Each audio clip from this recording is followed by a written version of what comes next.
अतिशय प्रिय कौन है? जनक सोता जग जननी जानकी, अतिशय प्रिय करुणा निधान की। जनक सुता जग जननी जानकी। आप लोग भी गाओ ना, प्यार से ताली बजाओ। करुणा निधान की। जनक सुता जग जननी जानकी। जनक सुता जग जननी जानकी।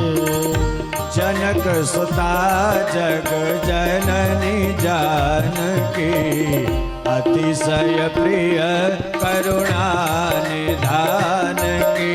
जनक सुता जग जननी जानकी, अतिशय प्रिय करुणा निधान की। भगवती जानकी जी राम जी को जब जब पुकारती थी तो करुणा निधान कह करके पुकारती थी।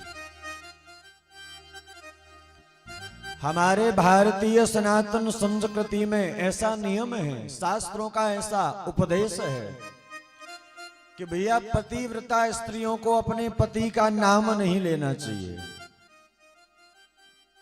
पर आज भैया बदलता जमाना है, आज की चर्चाएं छोड़ो,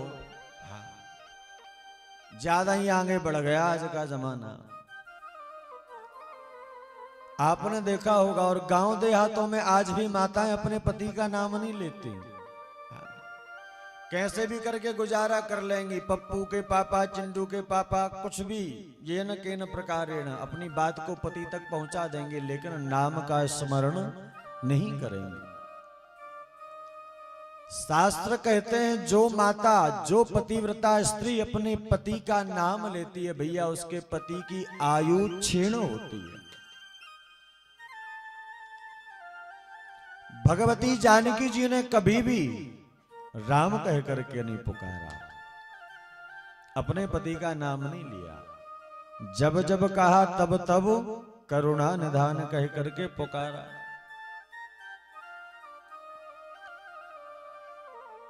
जानकी जी अपने विवाह के पहले गांव के बाहर गौरी मैया का पूजन करने गई, पार्वती मैया का पूजन करने गई। और जब पूजन किया तो आप सब लोग जानते हैं, खसी माल मूर्ति मुस्कानी, गौरी मैया की मूर्ति मुस्कुराई। सीता मैया ने हाथ जोड़ लिए, पार्वती जी के सामने निवेदन करने लगी, मैया हम अपनी वाणी से उच्चारण कह के नहीं कहेंगे कि हमें क्या चाहिए, हमारे मन में जो है वो आप जानती हैं।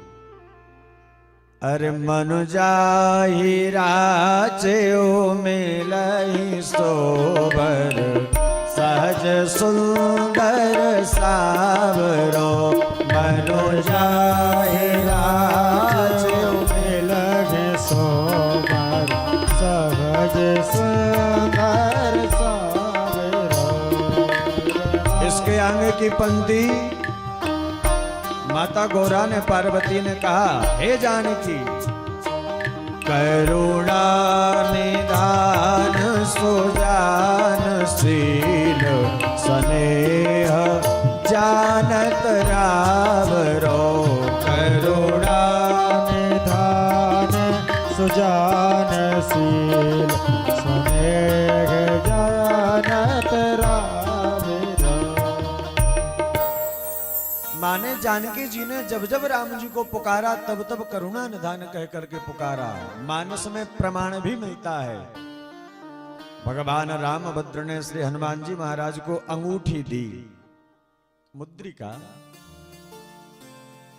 और हनुमान जी महाराज मुद्रिका को दाहिने हाथ में रख करके ले गए थे कि बाएं हाथ में? दाहिने हाथ में, बाएं हाथ में।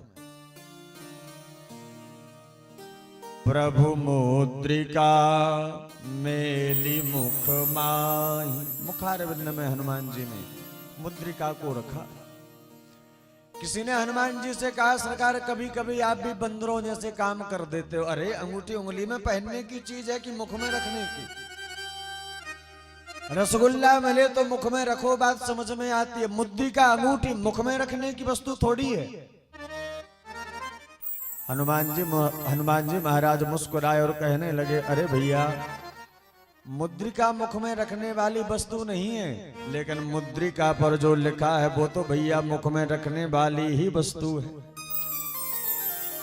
मुद्रिका में क्या लिखा है? बोले राम नाम अंकित अति सुंदर। भगवान राम का नाम मुख में रखने योग्य है। अरे मुख में हो राम नाम, राम सेवा हाथ में, तू अकेला नहीं प्यारे राम तेरे साथ में।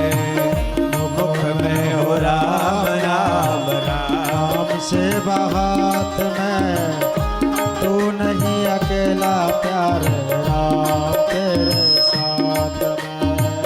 विधि का विधान जान हानि लाभ सहिए, जाहि विधि राखे राम ताहि विधि रहिए। विधि का विधान जान हानि लाभ सहिए, जाहि विधि राखे राम ताहि विधि रहिए। अच्छा आप लोग एक बात बताइए, जैसे भगवान रखेंगे वैसा रहना चाहिए कि रहना पड़ेगा? रहना पड़ेगा ना। एक महापुरुष बड़ी सुंदर बात कहते थे। बोले बेटा देखो, व्यक्ति यदि बीमार हो जाए, डॉक्टर से एक बार दवा ले आराम ना लगे, दोबारा दवाई ले आराम ना लगे, तीसरी बार दवाई ले फिर भी आराम ना लगे, तो समझ लेना चाहिए उस मरीज को रोग नहीं हुआ है बल्कि भोग हुआ।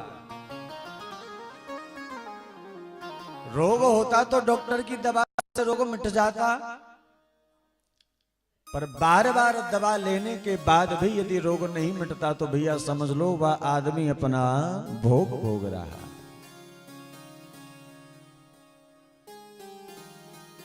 हनुमान जी महाराज ने मुद्रिका को मुख में रखा और अशोक वाटिका रावण की नगरी लंका में पहुंचे। और जब भगवती जानकी जी ने पूछा, अरे बानर तू है कौन? तब श्री हनुमान जी महाराज इसी बात को कहते हैं, राम दूत में मातु जान के, राम दूत में मातु जान के, राम दूत में मातु जान के, राम दूत में मातु जान के, सत्य शपथ करुणा निधान की, सत्य शपथ करुणा निधान के। श्री राम जय राम जय जय राम, श्री राम जय राम जय जय। राम जी ने जब हनुमान जी को मुद्रिका दे करके भेजा और हनुमान जी से कहा, बेटा हनुमान यदि जानकी इस मुद्रिका से भी ना पहचाने तो फिर धीरे से कान में कह देना, हमें आपके करुणा निधान भगवान ने भेजा है, सोई जानकी समझ जाएंगी ये वास्तव में राम जी के दूत हैं।